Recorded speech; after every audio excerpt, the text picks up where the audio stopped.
Leitura do livro A Imagem Sobrevivente, História da Arte, Tempo dos Fantasmas, segundo Ab Warburg, por George D. Huberman, editora Contraponto, edição 2013, coleção Artifício. Segundo capítulo, A Imagem Patos, Linha de Fratura e Fórmulas de Intensidade. Item 5, Tinamogran, ou Ciclo dos Contratempos. Páginas 149 a 165. A história se remexe, portanto, move-se, difere dela mesma, exibe sua semiplasticidade, ora fluente, ora quebradiça, aqui serpentina, ali mineral. Warburg, não há como duvidar, quis pensar tudo isso em conjunto, dialeticamente, latências e crises, suspensões e rupturas, ductilidades e cismos. E foi assim que a ideia de Nachleben acabou por oferecer a formulação dinâmica específica histórica de um sintoma do tempo. Mas o que é um sintoma do ponto de vista do tempo histórico? Será um contexto que demos a nós mesmos, a ritmicidade muito particular de um evento de sobrevivência, mistura de irrupção, surgimento do agora e retorno, surgimento do outrora? Ou, em outras palavras, será a concomitância inesperada de um contratempo e uma repetição? Falar dessa maneira ainda é guardar uma lição de Nietzsche, é invocar para as imagens o privilégio da natureza temporal da intempestividade. A intempestividade não é a pura e simples negação da história, muito menos a do tempo em si. Antes, ela impõe a potência conjunta do contratempo e da repetição, potência do contratempo, tudo que é significativo na história, tudo que exerce uma influência real. Segundo Nietzsche, só pode aparecer como um agir contra o tempo, e, portanto, no tempo. Nota 120. Será lido no final deste item. É nesse sentido que convém compreender a reivindicação filológica e a paixão pela antiguidade que eram comuns a Nietzsche e a Warburg. Elas ofereciam os instrumentos arqueológicos, não metafísicos e eternos, porém materiais e temporais, de uma aguda crítica do historicismo ambiente. Toda força autenticamente histórica, a sobrevivência é uma delas, deve saber produzir o elemento histórico que a contramotiva. Assim como toda força de rememoração deve saber produzir o elemento de esquecimento que a sustenta. Em Nietzsche, portanto, o contratempo remete à atmosfera anistórica na qual se produz todo o grande acontecimento histórico. Nota 121. Daí a célebre injunção feita aos historiadores, e se necessitarem de biografias, não sejam elas as que têm por refrão o senhor fulano e sua época, e sim as que deveriam ter como título um lutador contra seu tempo. Ein Kampfer gegen seine Zeit. Nota 122. Novamente, perdoe a pronúncia do alemão, uma língua que eu desconheço. Qual é, pois, a energia vital, a energia anistórica, possível de oferecer ao lutador contra seu tempo a arma da inatualidade oponível a todas as coerções, a todas as convenções do Zeitgeist.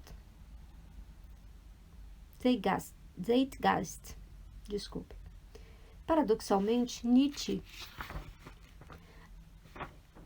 aborda: eis-nos, doravante no campo do eterno retorno, como uma potência de repetição, como o formulou Gilles Deleuze.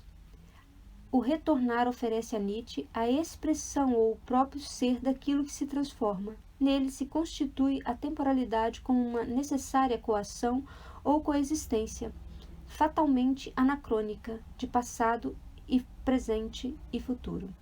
Cita: como pode o passado constituir-se no tempo? Como pode o presente passar? O instante que passa nunca poderia passar, se já não fosse passado ao mesmo tempo que presente, e ainda por vir ao mesmo tempo que presente. Se o presente não passasse por ele mesmo, se tivesse de guardar um novo presente para que este se tornasse passado, o passado em geral jamais se constituiria no tempo, nem esse presente passaria. Não podemos esperar. É preciso que o instante seja simultaneamente presente e passado, presente e futuro para passar, e passar em prol de outros instantes. É preciso que o presente coexista consigo como passado e como futuro. é a relação sintética do instante consigo mesmo, como presente, passado e futuro, que fundamenta sua relação com os outros instantes. O eterno retorno, portanto, é uma resposta ao problema da passagem. Nesse sentido, não deve ser interpretado como um retorno de algo que exista, que seja uno ou que seja o mesmo. Interpretamos erroneamente a expressão eterno retorno quando compreendemos retorno do mesmo. Não é o ser que retorna, mas o retorno em si que constitui o ser como aquele que se firma pelo devir e pelo que passa. Não é um que retorna. Não é o um que retorna. O próprio retornar é o um que se afirma pelo diverso ou pelo múltiplo. Nota 123, fim da citação. Em suma, o passado constitui-se a partir do interior do presente, em sua potência intrínseca de passagem, e não em sua negação por outro presente que o rejeite como morto atrás de si. Assim como o presente constitui-se a partir do interior do passado em sua potência intrínseca de sobrevivência. Nesse, portanto, o comentário de Deleuze tem a virtude de separar o eterno retorno newtoniano de qualquer modelo banal do tempo. A eternidade em questão permanece sujeita à precariedade e transitoriedade. O retorno em questão permanece sujeito a variações e metamorfoses. O golpe de força newtoniano consiste, no fundo, em ele haver tornado necessária para pensar sobre o tempo a coexistência de um modelo caótico e de um modelo cíclico. É por isso que trabalham de comum acordo a potência do contratempo e a da repetição. O contratempo nunca se dá sem ritmicidade das reaparições. O contratempo retorna. Nisso está todo o seu valor de sintoma, para além de ocasiões ou simples acasos. Inversamente, a repetição nunca se dá sem a cacorritmia das fraturas imprevistas. A repetição dissocia o repetido. É disfuncional como retorno ao idêntico. É isso que Deleuze anuncia muito bem ao extirpar o eterno retorno newtoniano do um. Não há repetição sem multiplicidades. E do idêntico, não há repetição sem diferença. Nota 125. Foi também isso que Pierre Klossowski sugeriu ao qualificar o ciclo do eterno retorno de círculo vicioso, sempre inesperado em seus efeitos de torção ou de perversão intrínsecos. Nota 126. Mas, acaso Nietzsche não emprega, isso é notório, a expressão eterno retorno do mesmo? Nota 127. Essa dificuldade suscitou algumas dúvidas quanto à interpretação diferenciadora do eterno retorno segundo Gilles Deleuze. Mas a objeção cai por terra ao tomarmos a simples precaução de não confundir o mesmo nietzscheano das Gleich com a identidade como tal, Einsein, ou Identität. O retorno do mesmo não é um retorno ao mesmo, muito menos um retorno ao idêntico. O mesmo, que volta no eterno retorno, não é a identidade do ser, mas apenas a semelhante. A Mênade, que retorna na sobrevivência das formas no Quattrocento, não é o personagem grego como tal, porém uma imagem marcada pelo fantasma metafórico clássico, depois helenístico, depois romano, depois configurado no contexto cristão, desse personagem. Em suma, é uma semelhança que passa e retorna. É nisso, de imediato, que a repetição sabe fazer funcionar a diferença que há nela. Warburg o compreendeu perfeitamente. Ele que estudava as imagens, seu devir, suas variações, como um lugar privilegiado de todas as sobrevivências culturais. Recentemente, Giorgio Agamben propôs um desvio esclarecedor pela etimologia, para compreendermos a necessidade muito warburgiana de repor a imagem no centro de toda a reflexão sobre o tempo humano. Cita: detenhamo-nos por um momento na palavra gleich. Ela é formada pelo prefixo G, E, que indica um coletivo, uma reunião, e pelo termo Leich, que remete ao alto-alemão, médio Lich, ao gótico Leich, e por fim a raiz Lig, que indica a aparência, a figura, a semelhança, e que se transformou no alemão moderno em Leich, o cadáver. Leich significa, portanto, que tem a mesma Lig, a mesma figura. É essa raiz Lig que encontramos no sufixo Lit, com o qual se formam muitos adjetivos em alemão. O Weiblich, feminino, significa originalmente o que tem uma figura de mulher. E até no adjetivo solch, de modo que a expressão filosófica alemã aussolch, como tal, ou as such, do inglês, such, do inglês, o suck, do inglês, significa, quanto à figura, a forma própria. Em inglês, temos a correspondência exata da palavra like, que tanto é encontrada em likeness, quanto nos verbos to liken e to like, e também como sufixo na formação de adjetivos. Nota da tradução. Os termos em inglês são respectivamente semelhança ou sósia como substantivo, assemelhar ou igualar, e gostar. Entre os inúmeros adjetivos terminados por like, temos, por exemplo, homelike, caseiro ou de jeito doméstico, business-like, profissional prático, etc. Fim da nota. Nesse sentido, o eterno retorno do Gleich deveria ser traduzido ao pé da letra como eterno retorno do Lik. Assim, há no eterno retorno algo como uma imagem, uma semelhança. Nota 128, fim da citação. Foi exatamente isso que Warburg procurou na expressão de um eterno retorno das semelhanças antigas. Um eterno retorno que fosse pensável para além de qualquer relação banal, para além de qualquer modelo de tempo pressuposto, em geral, pela ideia de uma imitação dos modelos antigos. As sobrevivências advêm como imagens. É essa a hipótese warburgiana sobre a longevidade ocidental e sobre as linhas divisórias entre as culturas, o que permitiria, por exemplo, reconhecer na substância imagética de um afresco do Quattrocento italiano o fantasma ativo e sobrevivente de um antigo astrólogo árabe. As sobrevivências advêm como imagens. É isso que exige de nós algo além de uma simples história da arte. Warburg desenvolveu toda a sua ideia das imagens sobreviventes na ótica, sempre nietzscheana, de uma genealogia das semelhanças, ou seja, de um modo autenticamente crítico de contemplar o devir das formas, contrariando toda a sorte de teleologias, positivismos e utilitarismos.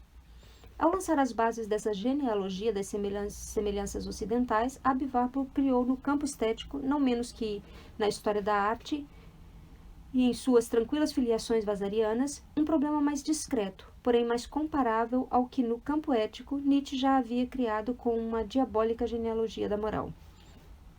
Genealogia quer dizer origem ou nascimento, mas também diferença ou distância na origem. Nota 129. O saber genealógico foi inicialmente apresentado por Nietzsche como um saber filológico, e mais ainda etimológico. Nota 130.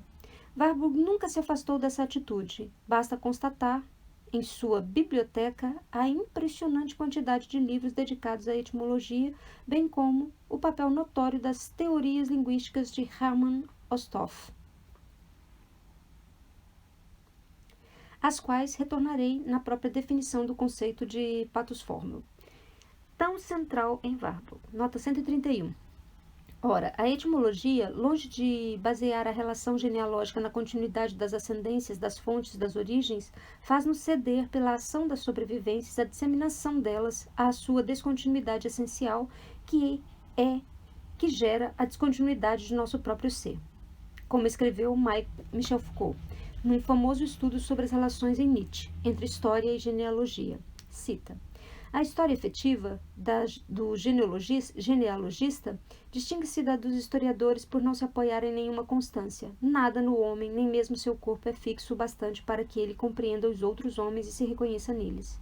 Tudo aquilo em que o sujeito se apoia para se voltar para a história e apreendê-la como totalidade, tudo que permite retraçá-la como um paciente movimento contínuo, trata-se de quebrar sistematicamente tudo isso.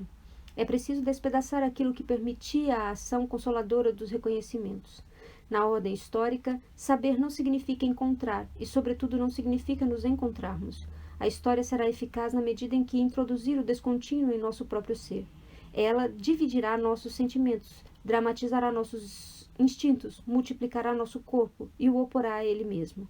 Não deixará abaixo de si nada que tenha a estabilidade tranquilizadora da vida ou da natureza. Não se deixará levar por nenhuma obstinação muda a um fim milenar. Esvaziará aquilo em que gostamos de fazê-la repousar e se enfurecerá contra sua pretensa continuidade. é que o saber não foi feito para compreender, mas para decidir. Nota 132, fim da citação. Nessas linhas, é evidente que Foucault adota o estilo decisivo da genealogia da moral, mas com certo exagero, creio. Por um lado, ele insiste, com razão, no verdadeiro sentido do paradigma filológico ou etimológico, porque a determinação genealógica é tão meticulosa e pacientemente documentária. Nota 133. Traço ainda mais típico em Warburg, diga-se de passagem, que no próprio Nietzsche. Porque seu objeto, oposto a qualquer sentido absoluto da história, a qualquer exibição meta-histórica das significações ideais e das teleologias indefinidas, visa as singularidades do devir e do eterno retorno. A genealogia, escreve Foucault, empenha-se em fazer aparecer em todas as descontinuidades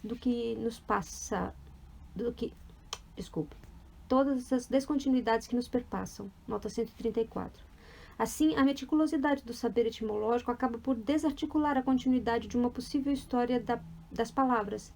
Desemboca, logicamente, numa sintomatologia, o que Nietzsche reivindica claramente na genealogia da moral, quando tenta analisar a má consciência, para além da etimologia das palavras, bom e mal, em termos de sintoma e até de doença.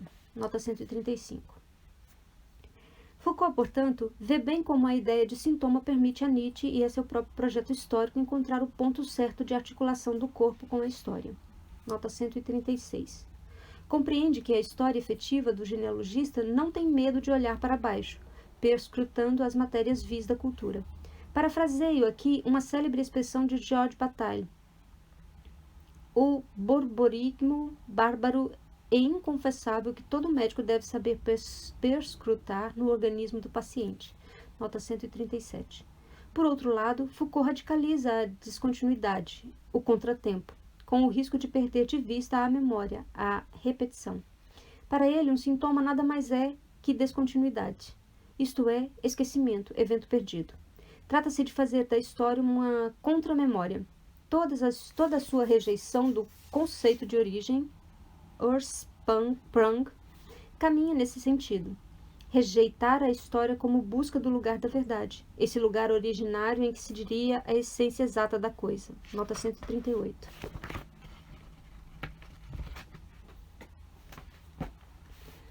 Além de se revelar filologicamente inexata. Nota 139. Essa rejeição da Ursprung nietzscheana apresenta o inconveniente de desdialetizar a ideia de sintoma. Foucault confronta, sem qualquer nuance, o modelo das raízes, tido como contínuo, com a vontade genealógica de fazer aparecerem as descontinuidades. Nota 140. Não imagina que as raízes possam ser múltiplas, entrelaçadas, fibrosas, reticulares, rizomáticas, aparentes de um lado, subterrâneas de outro, ora fossilizadas, ora em constante germinação. A própria Ursprung, cuja teoria Walter Benjamin formulou já em 1928, nota 141, supõe a descontinuidade e o caráter anadiomênico que aparece e desaparece dos filamentos genealógicos. Se com Nietzsche é preciso pensar a genealogia como uma sintomatologia, isso implica pensar o próprio sintoma como algo bem mais complexo do que uma descontinuidade rigorosa. A etimologia das formas, imaginada por Abbe Warburg e meticulosamente empregada como uma sintomatologia das semelhanças, esse saber genealógico não funciona sem a ideia dialética do sintoma. Contratempos surgidos da própria matéria das repetições, esquecimentos surgidos da própria matéria das lembranças conscientes, diferenças surgidas da própria matéria, da matéria sobrevivente das semelhanças. Tais seriam, portanto, os movimentos e as temporalidades da imagem sintoma, evento de sobrevivência, pontos críticos nos ciclos de contratempos. Durante toda a vida, Warburg procurou um conceito descritivo e teórico para esses movimentos. Chamou-o de dinamogram, uma espécie de grafo da imagem sintoma, o impulso dos eventos de sobrevivência diretamente perceptível e transmissível pela sensibilidade sismográfica do historiador das imagens. No nível descritivo, o dinamograma poderia exprimir a relação de sobrevivência mantida, por exemplo, entre os extraordinários drapeados passionais de Niccolò dell'Arca, na Lamentação de Bolonha, e um tipo de drapeado helênico que o artista do Renascimento dificilmente poderia conhecer e, portanto, imitar como tal. Figura 21 e 22 na sequência. O Gnomogram daria o traçado da vida, da Lebensenergie, como a esses dois drapeados, sua maneira particular, particularmente intensa, desdobrada e movimentada de fazer as dobras trabalharem, isto é, de criar descontinuidades características na fluência não menos característica do material esculpido ou modelado. Mas há que se reconhecer que Warburg nunca sistematizou a pesquisa descritiva desses traços comuns. Não praticou, como fizeram em sua época homens como Cassel ou Morel, o desenho segundo as obras da arte que analisava, assim como não buscou as redes subjacentes de uma geometria secreta das pinturas. Na página 155 temos a figura 21, anônimo grego da Ásia Menor, Nereida, detalhe do túmulo das Nereidas, proveniente de Xanthos, século IV a.C., mármore, Londres, Museu Britânico, foto de Huberman. E na página 156 temos a figura 22, Niccolò dell'Arca, lamentação sobre o Cristo morto, detalhe de Madalena, 1480, terracota, Bolonha, Santa Maria della Vita, foto Antônio Guerra. Disponível no vídeo. Talvez o seu respeito pelas singularidades o fizesse desconfiar de uma prática capaz de esquematizar a imagem e, portanto, de empobrecê-la. Por isso, ele preferia fotografar, ou melhor, encomendar e perscrutar com a lupa as fotografias de seus objetos de estudo. Isso significa também que, para Warburg, a ideia de dinamogram foi eminentemente teórica. Forneceu uma fórmula específica do biomorfismo muito paradoxal que interrogamos na expressão nach Leben der Antike. Uma expressão equivalente perpassa os manuscritos inéditos de Warburg. Why der Belebung Antiker Dinamogramm, ou seja, a reanimação dos dinamogramas da antiguidade, nota 142. O dinamogram visa, portanto, uma forma de energia histórica, uma forma do tempo. Toda a temporalidade warburgiana parece construir-se em torno de hipóteses rítmicas pulsantes, suspensivas, alternantes ou ofegantes, o que se identifica muito bem pelo simples folhear de uma massa de folheto inéditos, em que, com frequência, aparecem os esquemas oscilatórios das polaridades constantemente instauradas. Balanço do idealismo e do realismo, figura 23, na sequência. Ritmo das labilidades do estilo, figura 24, na sequência. Ou a maravilhosa gangorra eterna de Evge Wipe, em cujo ponto de equilíbrio dança ou se debate com o equilibrista de Jean Genet um pequeno personagem chamado K. Sem dúvida, foi o artista Künstler que Warburg pretendeu representar nesse pequeno croquis. Nota 142, figura 25 na sequência. Não há dúvida de que ainda devemos generalizar esta lição. O dinamograma seria algo como hipótese sempre renovada de uma forma das formas no tempo. O próprio Warburg acabaria escrevendo que todo o seu projeto de interdisciplinaridade, conjugando história da arte, história e psicologia social. Kunst, Geschichtlich, Historique und Sozialphysikologisch, não deveria desembocar em nada mais, nada menos que uma grande estética do dinamograma.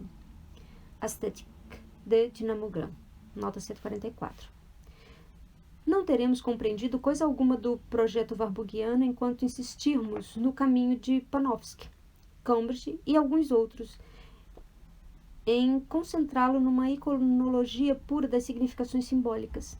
Essa leitura explica apenas metade das coisas. É mais ou menos como se descrevêssemos um Laocoonte privado de seus gestos, sua luta e sua serpente.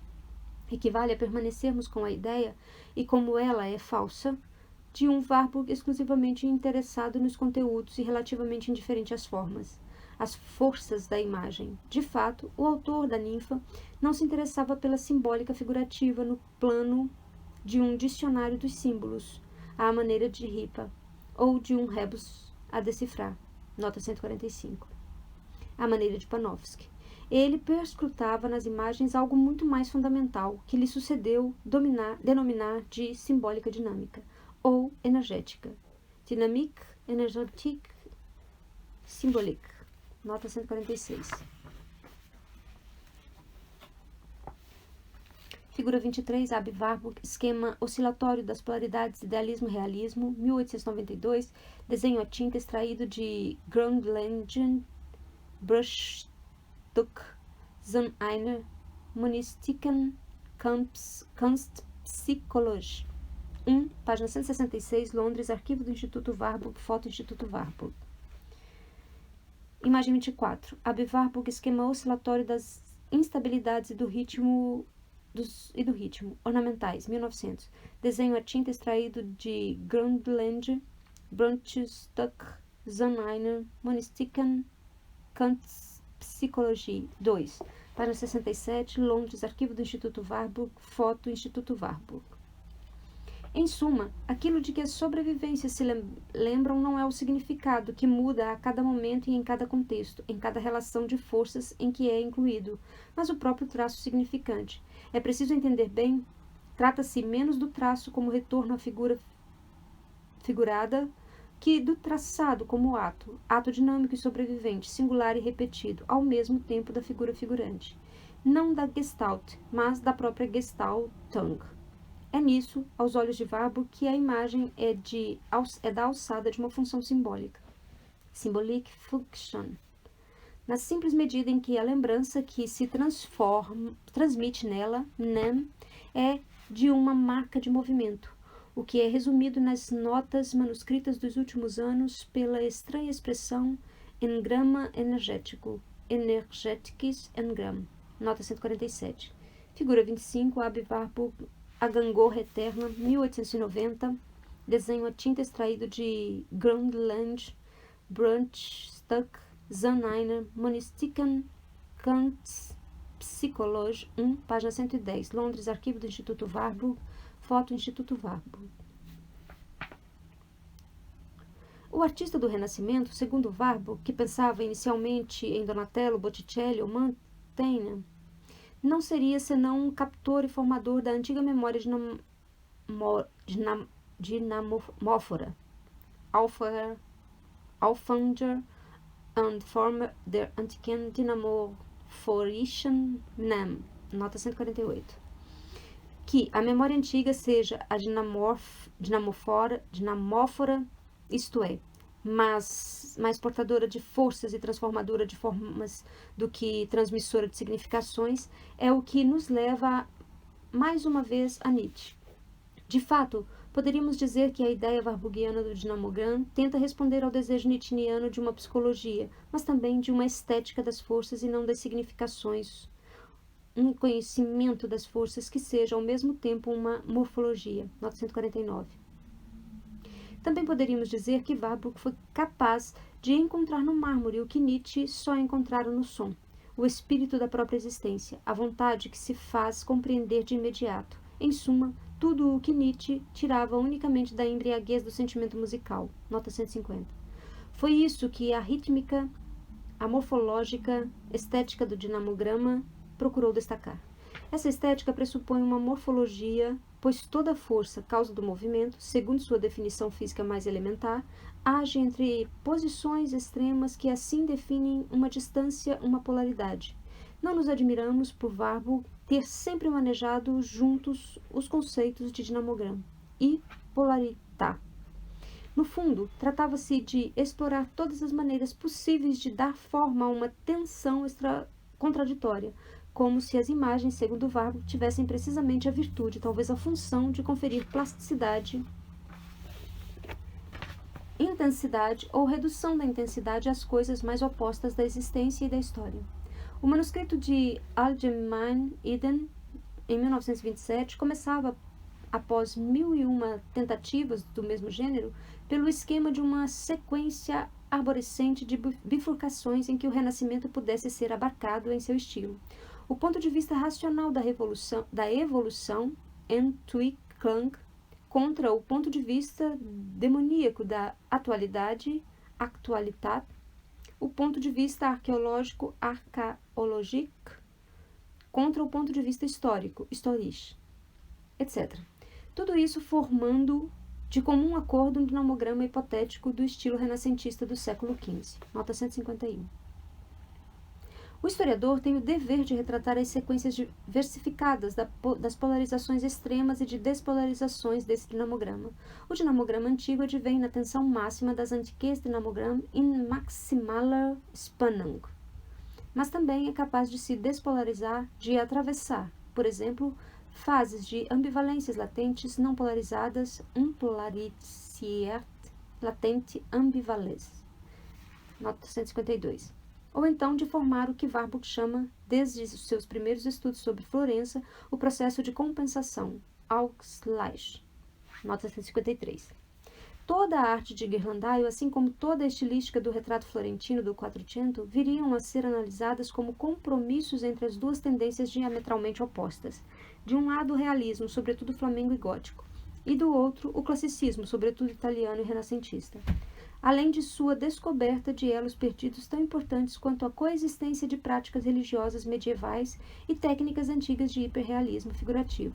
Esvotos de cera obtidos por moldagem, Warburg recorreu a uma compreensão dialética das exigências contraditórias que a burguesia florentina formulava no século XV.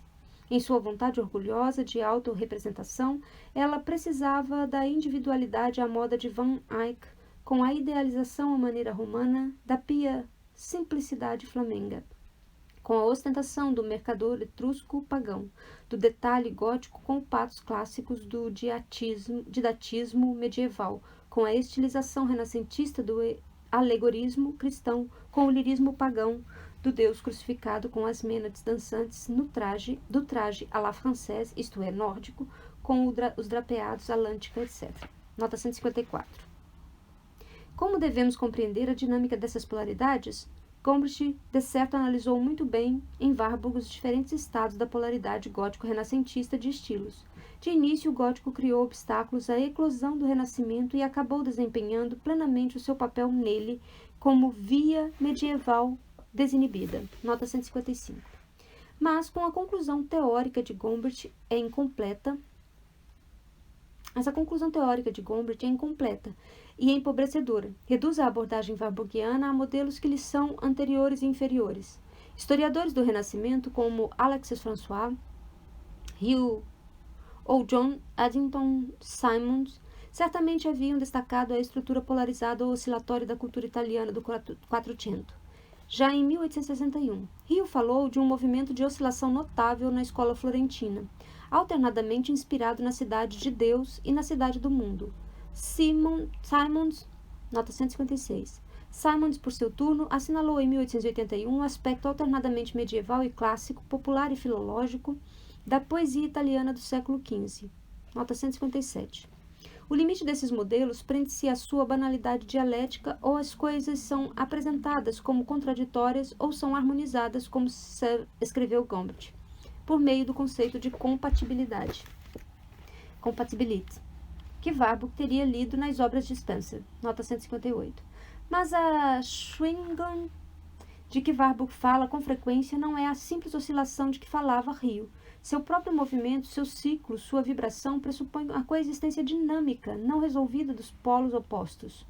Estes nunca são eliminados um pelo outro, nem tampouco por uma terceira entidade superior que os harmonize, que os abarque e que os apazigue, qualquer questão ou tensão. Eles persistem em suas contrariedades postas em movimento ou melhor em sua vibração. A compensação, Ausgleich, segundo Warburg, não resolve nada, menos se aparenta como uma síntese à maneira hegeliana, de classe terminal, do que como um sintoma na acepção freudiana do termo. Constitui literalmente uma formação no sentido em que Freud falaria, exatamente na mesma época, de formação de sintoma. Symptombildung. Formação substitutiva, Ersatzbildung, ou formação mista, Mischbildung, etc.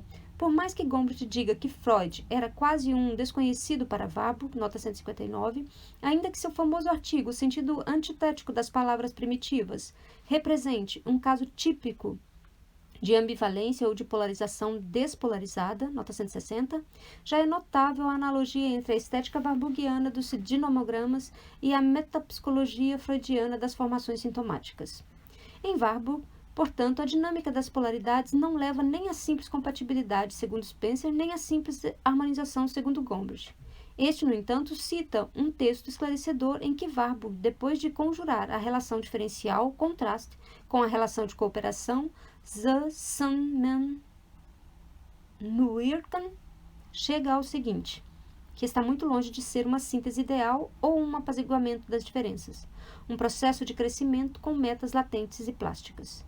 Ein Wachstumsprozess mit Latenz, Paschen, Zielen. Nota 161. Que quer dizer isso? Que as coisas se desenvolvem como nós, entrelaçados como um monte de cobras. Tanto neste sentido, opostas, por um lado, quanto naquele cooperando por outro, dotadas de qualquer modo de movimentos não percebidos, latentes ou inconscientes, que, para além de qualquer sentido observável, manifestam a plasticidade essencial do devir. Warburg as refere ao que denomina em um lugar causalidade dialético-hermética. Dialectique, hermétique, causalité. Nota 162. O fato de esse processo ser impuro e se apresentar evidentemente como uma formação de compromisso é o que Warburg nos permite ler na expressão organismo enigmático, ou Rätselhafter Organismus, que adjetiva a energia vital muito heterogênea do Quattrocento florentino. Nota 163. A evolução dos interesses warburgianos confirma a estrutura polarizada, híbrida e não aplacada da Nachleben. Aos poucos, cada objeto da cultura seria compreendido por Warburg como uma tensão em ato, uma energia de confrontação, e toda a história da cultura finalmente se veria compreendida como uma prodigiosa psicomaquia. A polaridade geográfica e estilística dos escritos sobre o Renascimento florentino seria transformada, portanto, numa polaridade mais fundamental, mais antropológica, uma espécie de geografia mental ou uma estilística da psique ocidental, em que a energia de confronto já não opõe a Borgonha e o Lácio do século XV, mas a Atenas e Alexandria, na longa vida de nossa civilização europeia. Quando Warburg conclui seu ensaio em 1920, uma injunção quase socrática de que é preciso reconquistar incessantemente Atenas de Alexandria, nota 164, é quase como se ouvíssemos a sabedoria freudiana do Ruhe es wahr, soll ich werden, nota 165. O conflito entre isso, es, e o eu, ich, processo primário contra o processo secundário, talvez constitua o horizonte metapsicológico das polaridades warburgianas em geral, a polaridade do símbolo que atravessa toda a ideia de cultura segundo Warburg, efetivamente desemboca em algo como uma polaridade metapsicológica fundadora da psicohistória, sonhada pelo autor de Mnemosyne. Não é à toa que o conjunto de hipóteses foi formulado logo antes e logo após a experiência da psicose, em seguida da psicanálise freudiano-existencial conduzida com Ludwig Binswanger, nos anos de 1921 a 1924.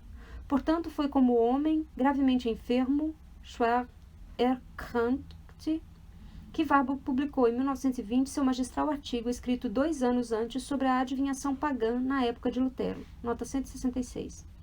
Sismógrafo quebrado pelas ondas históricas do primeiro conflito mundial e pelos que ele mesmo chamaria de estado esquizoide incurável, nota 167, o historiador produziu nesse texto a sintomatologia cultural daquilo de que, como indivíduo, experimentava todas as agonias.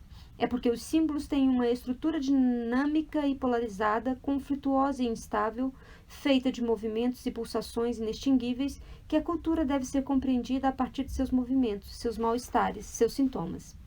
Assim, o artigo sobre a adivinhação pagã na era da Reforma pode ser inteiramente lido como uma sintomatologia da razão moderna, e nela se opõem violentamente as imagens, Bilder, e os sinais, Zeichen, a magia, Magi, e a lógica, Logik, os ídolos, Gottchen, materiais e a abstração matemática, Mathematik, Abstraktion, e assim por diante. Nota 168. Como já sugeri, esse feixe de polaridades reencena num outro plano e com um vocabulário transformado a polaridade nietzscheana do dionisíaco e do apolíneo. Warburg a denomina aqui olímpica, olympisch, e demoníaca, demonisch, para acentuar bem a tensão entre as categorias altivas e rasteiras da cultura. O que é também um modo de lembrar que os dinamogramas em questão retraçam o movimento de uma tragédia, a trágica história da liberdade de pensamento do europeu moderno. Die tragische Geschichte der Denkfreiheit des modernen Europäers. Como acabou escrevendo Warburg. Nota 169. No âmago dessa tragédia, veremos surgir uma nova polaridade, uma tensão fundamental que, na verdade, leva-nos a um problema de forma e de força, isto é, a um problema de imagem. O que faz na imagem a ideia de seu corpo? O que faz na imagem o espírito de sua matéria? Sob o signo de Goethe, entre o Fausto, citado logo no início, e a teoria das cores, citada bem no final, nota 170, Warburg formula a questão essencial para a história da arte e para a estética, da relação entre corpo e símbolo, entre as formas plásticas do antropomorfismos e as formas discretas do sinal, Zeichen. Toda a análise da melancolia, a célebre gravura de Dürer, pode ser lida como um dinamograma da polaridade entre o humor melancólico, interiores viscerais e substâncias orgânicas, e a cifra sublimatória do quadrado mágico traçado pelo artista, manipulação dos sinais pelo pensamento, conversão lógica da angústia do destino. Nota 171. Insistimos no fato de que esse jogo de polaridades é estruturalmente considerado. O próprio Warburg toma todo o cuidado de enunciar em que sentido subverte nele qualquer teoria da evolução determinada por conceito puramente cronológico. Cita: a lógica constrói o espaço do pensamento, a distância entre o sujeito e o objeto, por meio da conceituação que estabelece distinções. A magia vem precisamente destruir esse espaço, aproximando e ligando o homem e o objeto no plano das ideias e no plano prático. No pensamento divinatório da astrologia, podemos vê-las em ação como um instrumento ainda rudimentar, global, com o qual o astrólogo pode ao mesmo tempo fazer cálculos e praticar a magia. A época na qual, como escreveu Jean Paul, a lógica e a floresciam enxertadas num mesmo tronco, como o tropo e a metáfora, é realmente atemporal. Ist eigentlich zeitlos. Ao apresentar tal polaridade, eine solche Polarität, o estudo científico das civilizações revela conhecimento até hoje negligenciado, que pode contribuir para a crítica positiva e aprofundada de uma historiografia cuja teoria da evolução é determinada por conceitos puramente cronológicos.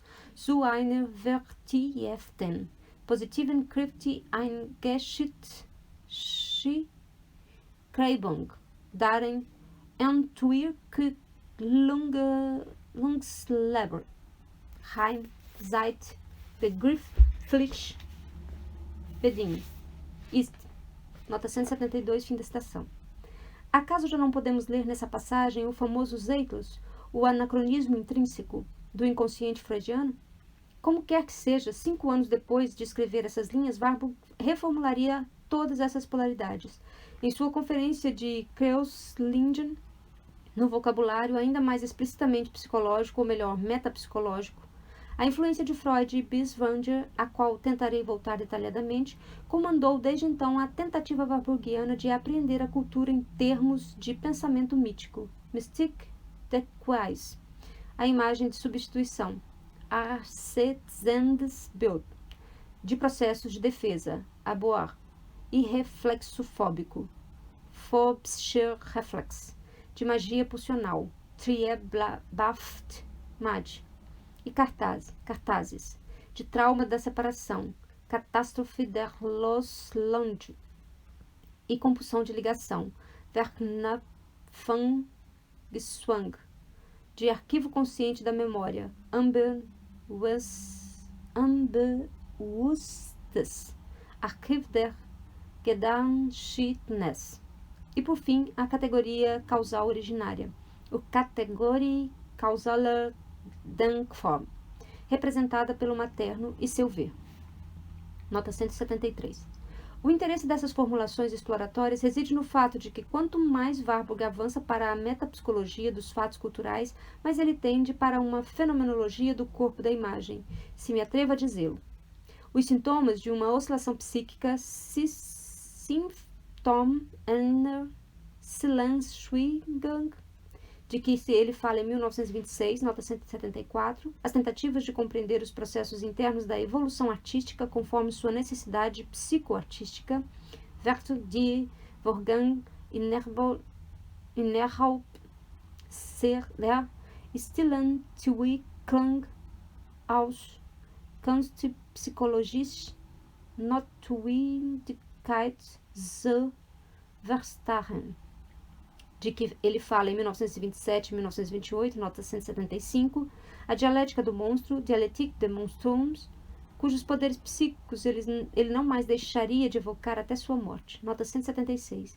Tudo isso é acompanhado de uma extrema atenção às relações corporais e fantasmáticas do sujeito, artista ou espectador, com a imagem.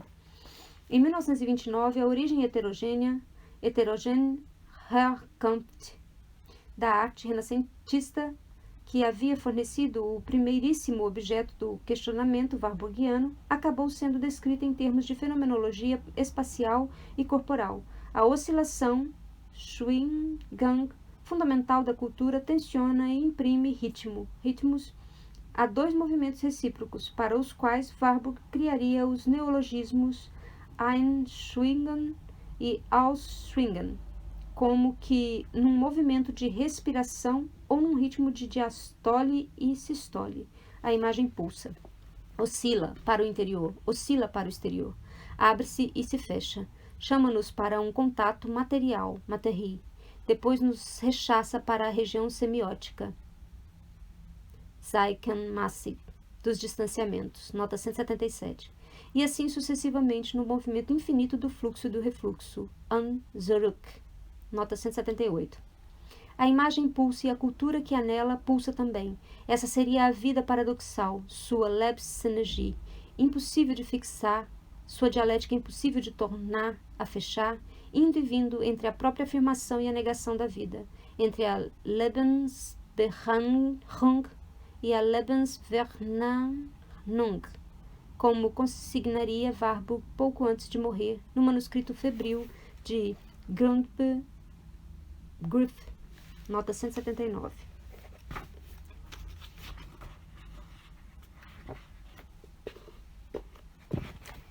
Teremos agora as notas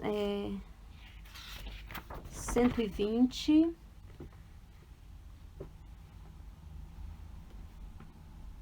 a 179. Nota 120. Friedrich Nietzsche, 1874, página 93 a 94. Nota 121. Ibsen, Nietzsche, página 100. Nota 122. Ibsen, Nietzsche, página 135. Nota 123. Gilles Deleuze, 1962, página 54 a 55. Nota 124. Gilles Deleuze, página 33. Nota 123. Gilles Deleuze, 1968A, página 7 a 41. Nota 126. Klossowski, 1969, página 37 a 88 e 301 a 356. Nota 127. Conforme Lovitch, 1935 a 1958, página 151 a 157 e 191 a 211. Nota 128. Agamben, 1998, página 78. Nota 129. Deleuze, 1962, página 3. Nota 130. Nietzsche, 1887, página 226 a 229. Nota 131. Osthoff, 1899 a 1901. Nota 132. Michel Foucault, 1971, página 147 a 148. Nota 133. Ibsen, página 136.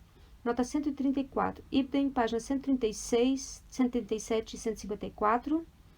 Nota 135. Friedrich Nietzsche, 1887, página 275 a 277, sobre o paradigma sintomatológico em Nietzsche, conforme Lovitch, 1935 a 1958, página 11, Deleuze, 1962, página 3, 48 a 50 e 85 a 86, Long, 1989, página 112 a 128, Watson, 1990, página 91 a 104, Votlin, 1995, página 109 a 182, A Cultura como Sintoma.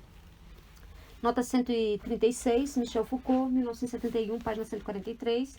Nota 137, Michel Foucault, página 149. Nota 138, Ibiden, Michel Foucault, página 138, 139 a 153. Nota 139, conforme Lache, 1984, página 1 a 17. Sachs, 1989, página 769 a 781. Pizzer, 1990, página 462 a 478. Wilson, 1995, página 157 a 170. Nota 140, Michel Foucault, 1971, página 154. Nota 141, Walter Benjamin, 1928, página 23 a 56. Nota 142, Warburg, 1927A, página 27. Nota 143, Warburg, 1888 a 1905, página 48 a 92 e 162. Warburg, nota 144, 1927A, página 9. Nota 145, Warburg, 1912, página 135, tradução citada, página 215. Nota 146, Warburg, 1927A, página 55. Id, 1928A, página 96 e seguintes. Nota 147, Warburg, 1927A, página 44. Nota 148, Idem, Warburg, 1928A, página 15. Nota 149, Nietzsche, 1886, página 41. Nota 150, 1870, página 68. Nota 151, Warburg, 1927A, página 3. Nota 152, Warburg, página Ibden, nota 20, página 20 e 74. Nota 153, conforme Varne, 1980, página 68 a 74. Nota 154, Warburg, 1902A, página 65 a 102, tradução, página 101 a 135. Idem, 1902B, página 103 a 124, tradução, página 137 a 157. Idem, 1905A, página 177 a 184. Idem, 1907B, página 137 a 163, tradução, página 167 a 196. Nota 155, Gombrich, 1970, página 148 a 167. Nota 156, Rio, 1861 a 1867, 1, página 401. Os afrescos de Ghirlandaio na Santa Trinidade são analisados nesse sentido, nas páginas 401 e 406. Nota 157, Simons, 1881, tomo 1, página 234 a 328 e 2, página 488 a 532. Nota 158, Gombrich, 1970, página 168. Nota 159, Ibden, Gombrich, página 184. Nota 160, Freud, 1910, página 47 a 60. Nota 161, Warburg, 1903 a 1906, citado por Gombrich, 1970, página 147. Nota 162, Warburg, 1928A, página 21. Nota 163, Warburg, 1902A, página 74, tradução, página 110. Nota 164, Warburg, 1920, página 267, tradução 285. Nota 165, Freud, 1933, página 110, onde isso era ali, devo eu advir. Citação. Nota 166, Warburg, 1920, página 200, tradução 247. Nota 167, Warburg, Idem, 1923b, página 250. Nota 168, Idem, Warburg, 1920, página 202, tradução, página 250. Nota 169, Ibden, Warburg, página 202 e 267, tradução, página 250 e 285. Warburg continuaria usando até a morte a polaridade nietniana do apolíneo e do dionisíaco, conforme Idem, 1928 a 1929, página 102, nota datada de 17 de maio de 1929, das Populantles der Antike aus Apollinike Dionysike. Nota 170, Warburg, 1920, página 201 e 268, tradução 249 e 286. Nota 171, Ibden, Warburg, página 251 a 259, tradução 277 a 281. Nota 172, Warburg, Ibden, página 202 a 203, tradução 250 a 251. Nota 173, Idem, Warburg, 1923b, página 247 a 280.